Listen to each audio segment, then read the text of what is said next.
Welcome to Focus on Why, the podcast where reflection sparks action. I'm Amy Rowlandson, and together we'll explore compelling stories, profound insights, and transformative experiences from inspiring guests worldwide. Feeling lost or unfulfilled? Searching for clarity, purpose, or meaning in your work and life? This podcast invites you on a journey of self-discovery to align your work with your values, shape your future with intention, and create a purposeful way of life. Have a purpose, have a plan, focus on why. Do you truly understand the power of a focus on why in business? Are your employees fully engaged? Do they consider their work meaningful? Or does your organisation have purpose gaps? Focusing on key areas of employee engagement, contribution, fulfilment, well-being and purpose, all of which have proven links to increased productivity and profitability, I deliver inspiring, mesmerising and captivating talks and workshops providing clear, actionable steps to take. To discuss your specific business needs, reach out to me via the link in the show notes and together we can plug those purpose gaps. Today on Focus on Why, I am joined by Dave Pounds. Hello, Dave. How are you? Hi, Amy. I'm very well, thank you. And you? I'm really well, thank you. And looking forward to diving into what it is that you're focusing on right now. Yep, me too. So what is that? Give us a steer. So I set up a new coaching venture last year called Be Remarkable. So I'm about 12 months old. And I am currently running workshops predicated around a program called A Design for Life. And whilst I think there's very little we can control in life, there is quite a lot that we can control. And those things have gone into Design for Life. And that's basically a coaching framework that I use. So I do motivational speaking, I do one-to-one coaching, and I'm currently building an online coaching program that people can use to self-serve wherever they are. So whether that's through an app or through a learning management system in a business, it doesn't really matter. All you really need is a browser to do that. So lots going on. Lots has happened in the last 12 months. And some great feedback. So feeling very encouraged and excited for the future. Now, I'm sure lots has happened in the last 12 months, but I feel that it's the lifetime that precedes the last 12 months that has triggered this need for Be Remarkable. What's happened for you to be shifting into this new venture? Yeah, that's a great question. How to answer that succinctly in a minute or so. So it's no secret now, but it probably used to be that I had a major trauma in my life when I was a 12-year-old boy. My mum was murdered in our house, very middle England home. She was trying to help a colleague she worked with. He'd given her a lift home one night and they were having a cup of tea. He took the invitation to mean something else. And when she turned down his sexual advances, he went ballistic and he killed her. Now, this was during the evening and Dad was working away because Mum worked in a restaurant and this guy was the chef there. And I couldn't sleep and they didn't know I was awake. And I was kind of up and down the stairs because it was very odd that somebody was in our house at that time of the day, especially in the week. Anyway, I won't go into all the details today, but I kind of over a period of 2 hours sort of witnessed that whole event play out. The guy came up to my bedroom and it was only through pretending to be asleep that I think I was spared the same fate. And, back in the day, this is the 1970s, people really had less idea of what to do about those things than they do today. So it was interviewed by the CID at 3 a.m. and back to school the next day with a decision never to talk about it. Of course, later on, what sort of manifested was what we would now call PTSD. And I, next spoke to my dad about the events of that evening when I was in my mid-30s, by which time PTSD very much behind the scenes, so invisible to almost everybody I knew, had taken hold. But frankly, it was really difficult to find a solution for that.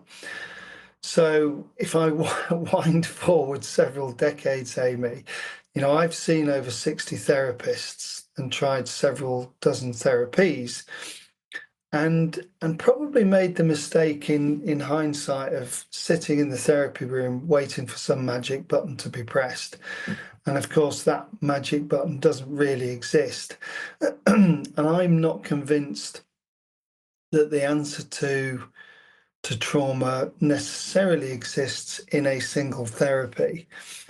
So where I'm leading with all this is what's gone into the Design for Life framework is basically a collection of nuggets that I've um, discovered over many years, and that is really in the backdrop as well of many more things that have just failed to have any impact at all. So if I've tried 700 things, probably 35 of them have gone into this program called A Design for Life, and that's what I'm using to build the online program, to do my one-to-one coaching, and when I give inspirational talks.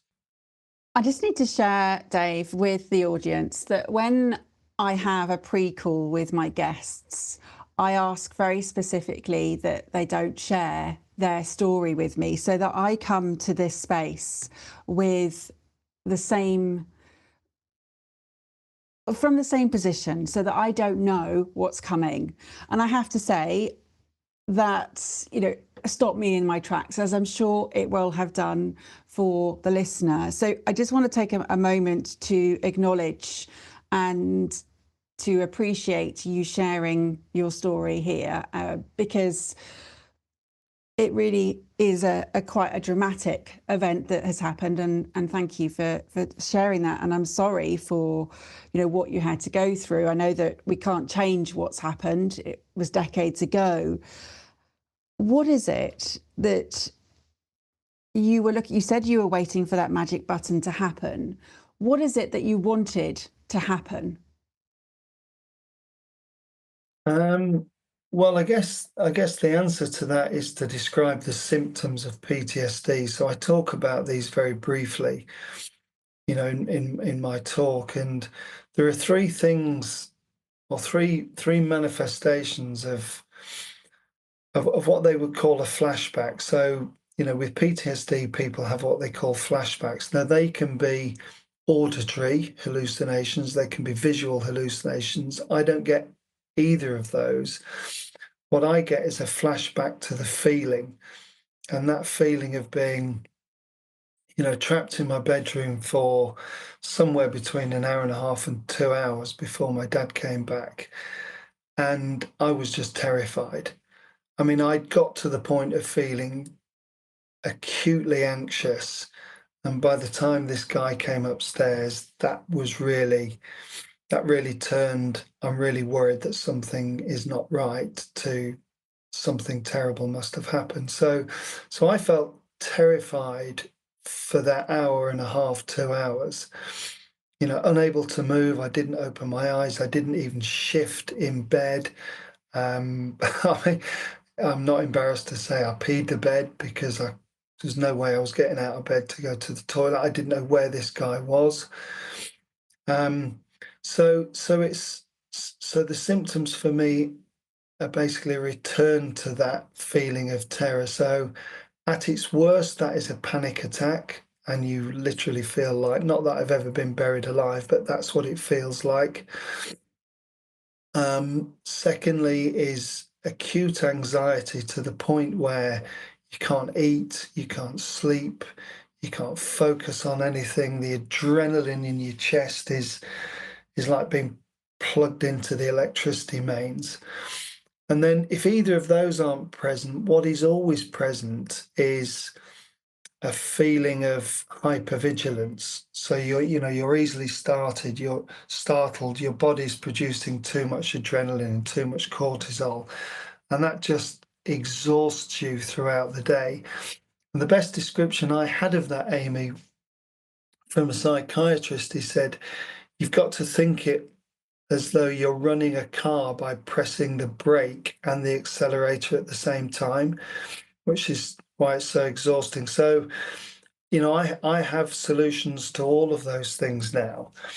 And a real game changer for the hypervigilance and a route into sorting that out or reducing the symptoms was a book I came across, crikey, maybe maybe 8 or 9 years ago by a guy called Bessel van der Kolk, who's a world-renowned psychiatrist, psychologist, but he wrote a book called The Body Keeps the Score.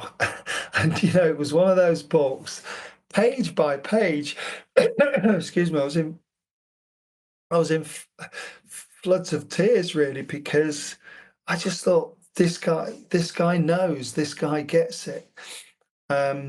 So that was really important for me because it opened up a new route or a new gateway into reducing those hypervigilant symptoms. So, this program, A Design for Life, that you've created, is it for people who have experienced trauma, or is it for life as a life skill?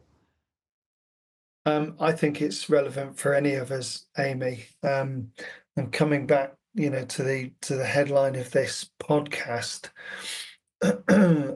aside of the things I've found to help reduce the symptoms of the trauma, um, a game changer for me was finding my purpose. And there haven't been many moments in my life, but if I look back, there are seeds that are so obvious and so clear when I think about them. They all pointed to, kind of what I'm doing today. I say kind of because they weren't exactly the same, but they were quite similar. And, I ran an adult education course as well as a full-time job 20 odd years ago, and I absolutely loved it. Um, I used to volunteer at Lloyd's Bank when they had a busload of school children coming in and said, can anybody give these children an hour on banking? Well, that's not necessarily an enticing job to take on, but we made it fun and it was interactive, and we all had a good time, and I think learnt something.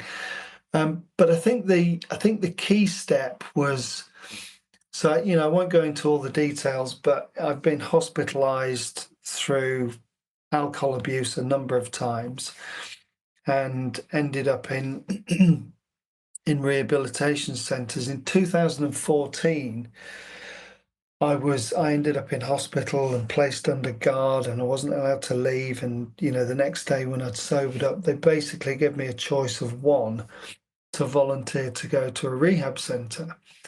And I was thinking, well, I'll be home in a couple of hours and in the cricket club having a couple of pints with the lads. But they made it clear that if I didn't volunteer, they would make it happen. So I went to this place, and they used to bring in somebody twice a week who would tell their story. And this would be somebody who'd been in the rehab centre before. Now, I found that incredibly upsetting for the first 10 days, to the point where I asked if I could not go to the future sessions, but they were pretty keen that I went.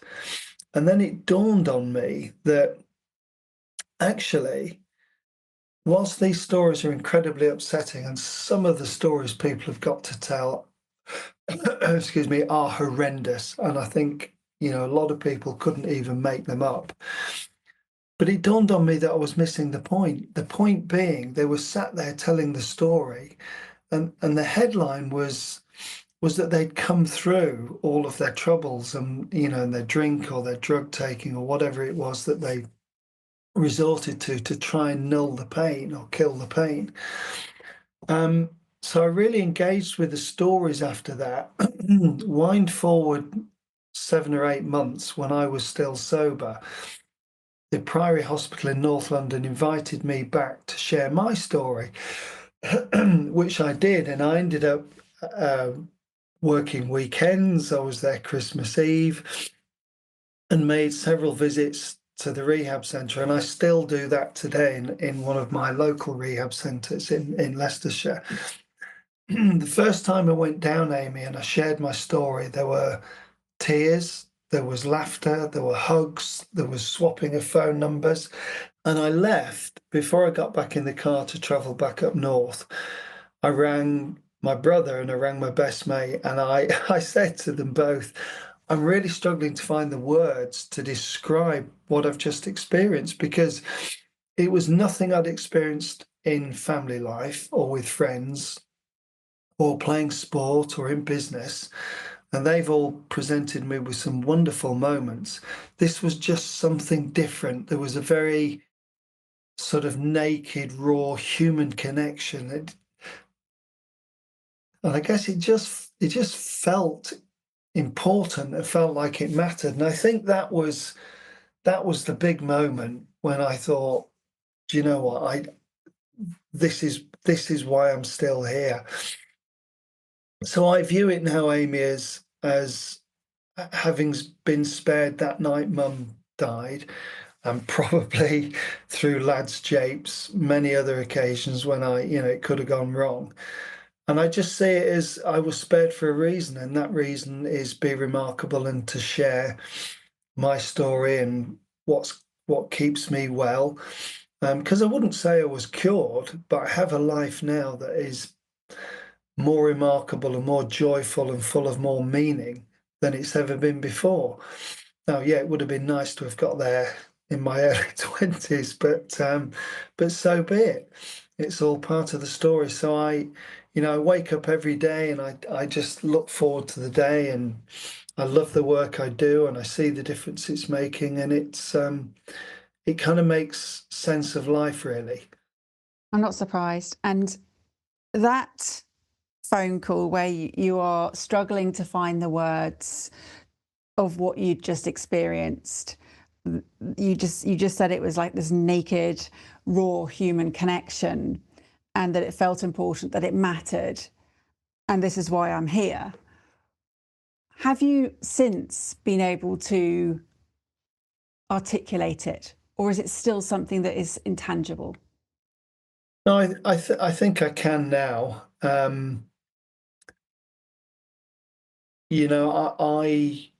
I think we all have a story to tell. I think a lot of people believe they don't, or even if they do, it's probably not worth much. But I have something in my head that says we all have a story to tell, and somebody somewhere in the world needs to hear it.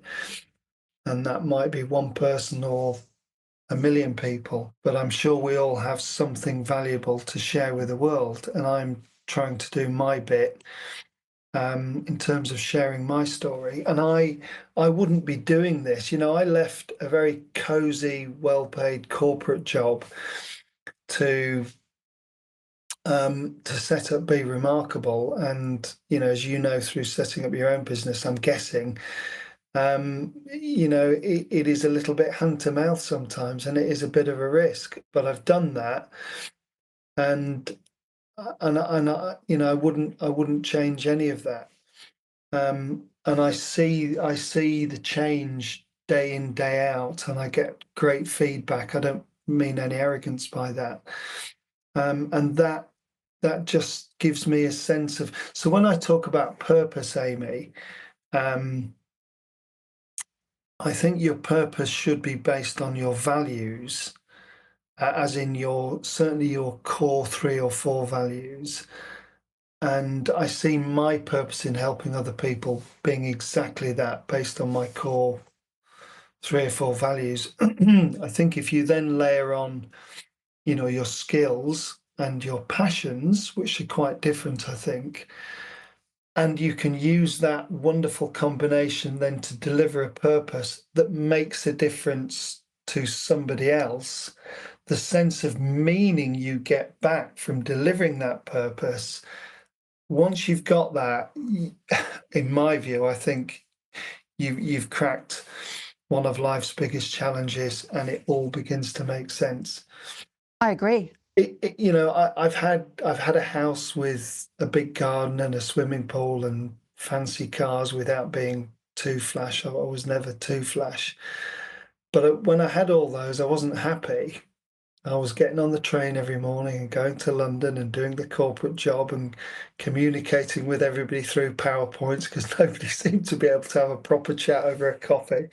I'm being slightly flippant there, of course, um, but but society tells us that we should be ambitious and in our careers, and we chase salaries and possessions and titles. But having done all that, I realised it didn't make me happy, and what I do now makes me much happier.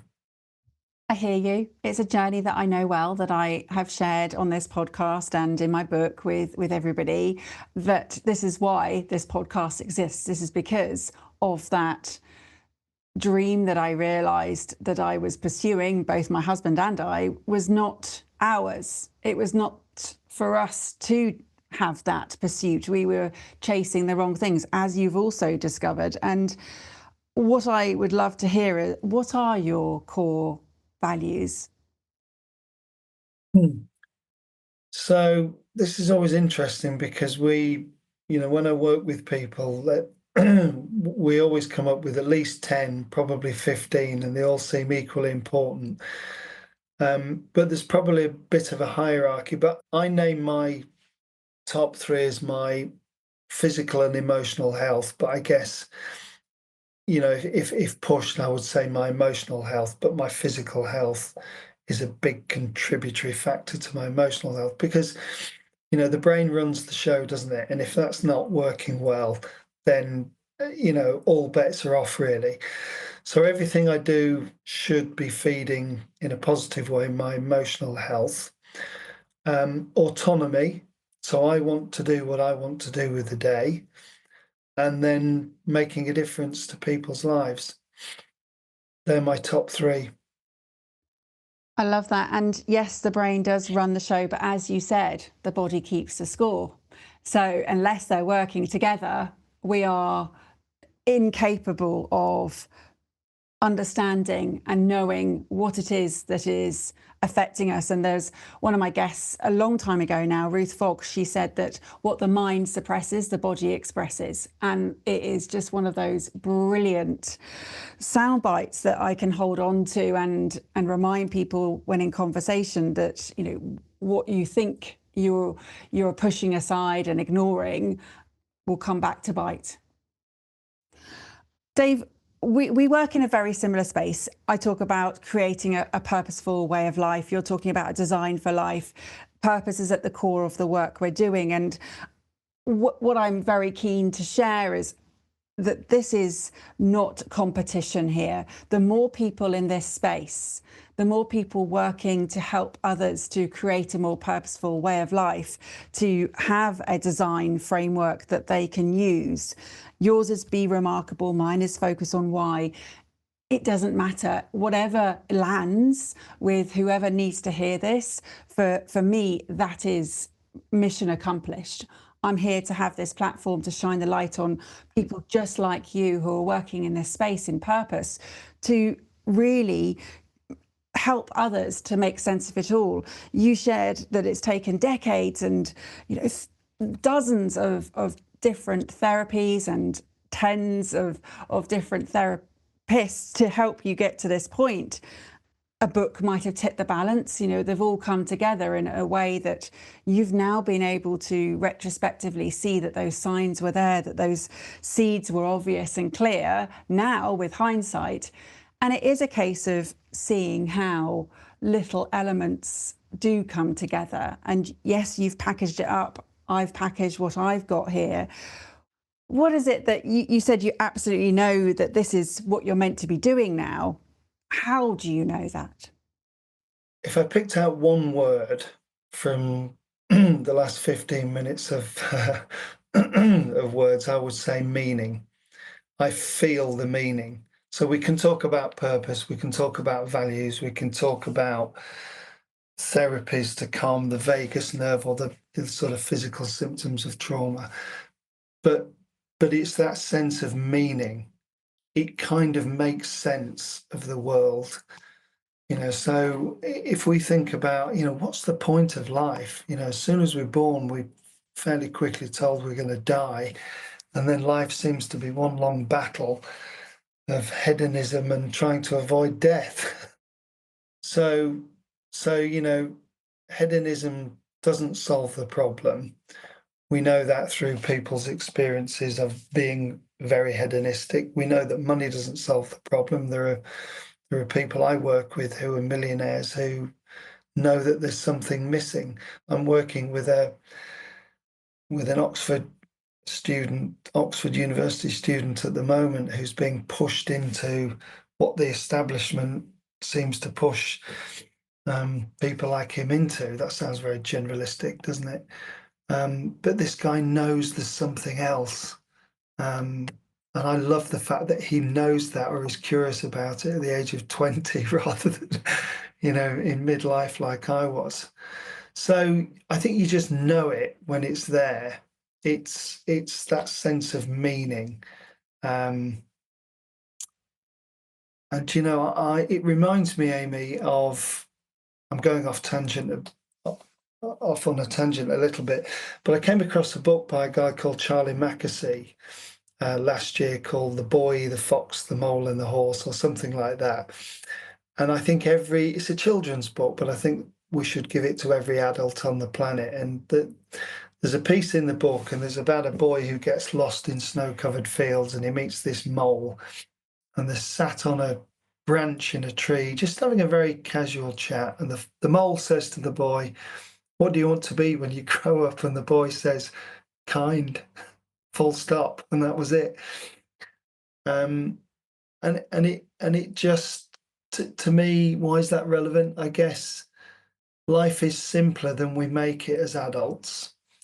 And, if we did nothing, so I said to these children in this school I was delivering a workshop on resilience to, what would the world look like if at the forefront of everybody's mind was being kind to each other during the day? And they were, well, there'd be no police and we wouldn't need prisons and there wouldn't be any wars. And I said to them, and that's why you should be running the country. So I think as adults, we do make life a little bit more complicated, but, things like kindness are quite simple, but enormously profound. And I think that finding your purpose is actually fairly straightforward as a process, but profound in the difference it makes to you, and therefore obviously the ripple effect then to the rest of the world or your community, your family, your friends, your work. The difference is quite profound, but I think the process to get there is not complicated. Now, it's perhaps more difficult for some adults then to go and live out their purpose because they might be locked into jobs that pay bills they're committed to and so on and so forth. But I do think the change is entirely possible and easily identifiable. I love the answer. Feel the meaning. It's going to be the title for this episode because it has been about the feeling the whole way through, talking about your experience of how you felt being witness to the trauma, and then how you felt going through all of the years and how you were numbing how you felt it through the alcohol.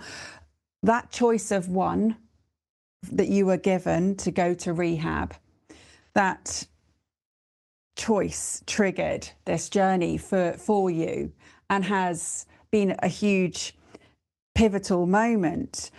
And yeah, it delayed your getting back to the cricket club with your mates, but look where it's taken you, in that process. It has been an incredible journey, and what a gift it is to experience this at age 20.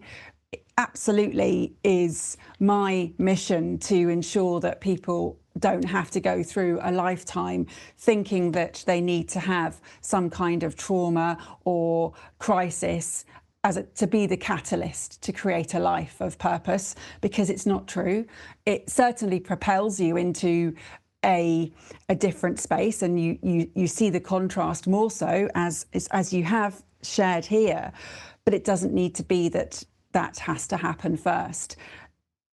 What I love what you've shared just then is Charlie Mackessy's book is an absolute gift. It's brought the A.A. Milne, Winnie the Pooh kind of version to this generation, to this world that we are finding ourselves in, where we are in the midst of division and chaos and war and a huge amount of disturbance that is creating a lot of stress response to course through our bodies, and things that we cannot control, and yet the stress stays within our body, and we are in that flight, fight or freeze response, and it's not a good place to be. I hear what you're saying, and understanding that it is a process, that we don't just find purpose, we actually get to create it. We get to create this life. We get, as you said, you call it design this life.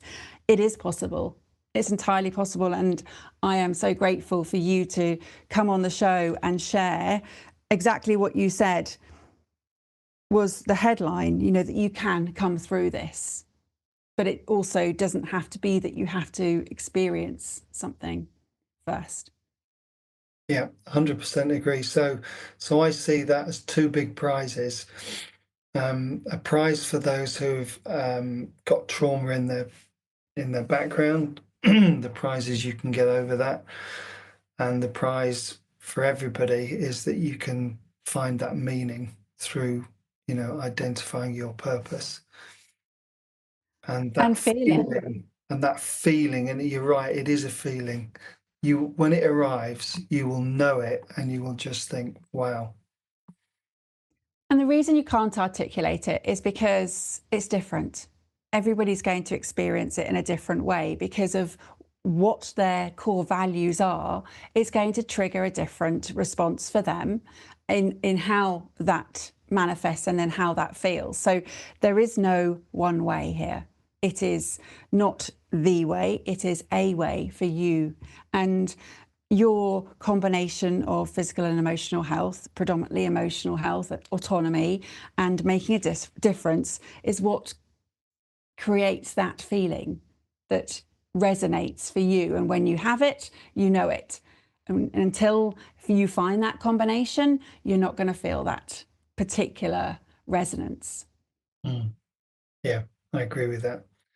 And there's, again, going off at a slight tangent, a wonderful book I read. I've got it here actually. It's called Belonging by Owen Eastwood. Don't know whether you've come across it, but a friend of mine who was actually the performance director for England Cricket Club, Mo Bobat, put me onto it during one of our long, in-depth conversations about stuff. And Owen describes almost the human need for purpose that's been built through tens of thousands of years, where we, as human beings, we couldn't survive as individuals. We had to survive by grouping together in communities, going back many, many years.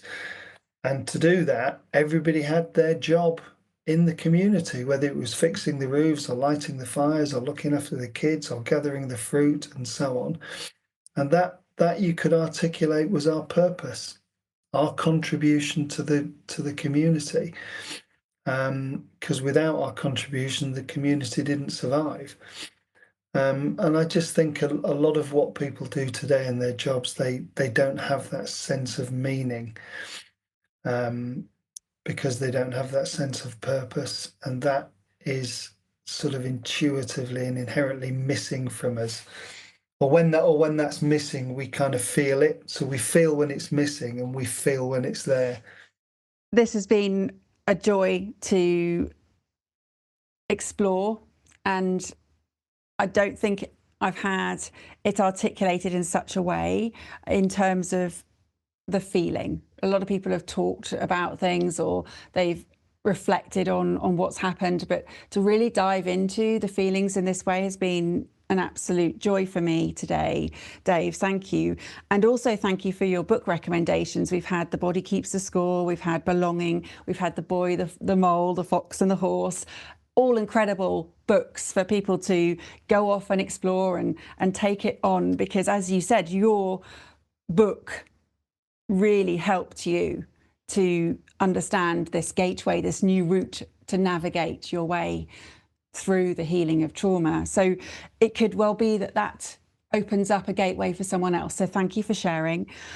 How would people reach out and connect with you? What's the best way to do that? Probably LinkedIn, Amy. So Dave Pounds, it's just my name on LinkedIn.